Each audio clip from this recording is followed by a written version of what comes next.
Жители Алматы всерьез встревожены поведением и последними тревожными новостями от строительной компании «РАМС Казахстан». В соцсетях появилось множество сообщений о том, что название компании исчезает, вывесок, точнее, построенных ею жилых комплексов. Официальные аккаунты удалены, а также исчезли рекламные баннеры. Алматинцы гадают, что это может быть и какие серьезные проблемы могли обрушиться на застройщика. Откровенно говоря, в панике многочисленные дольщики стройкомпаний, которые вложили миллионы в будущие проекты застройщика.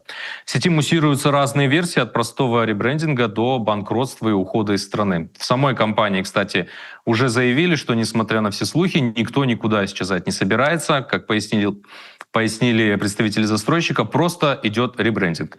Из-за этого в компании временно отключили соцсети, обновляют фирменный стиль и обещают вскоре вернуться с новыми проектами. А вот скандально известный высотный комплекс небоскреб Beyond Алматы все-таки останется без приставки «РАМС». Компания больше не является генеральным подрядчиком.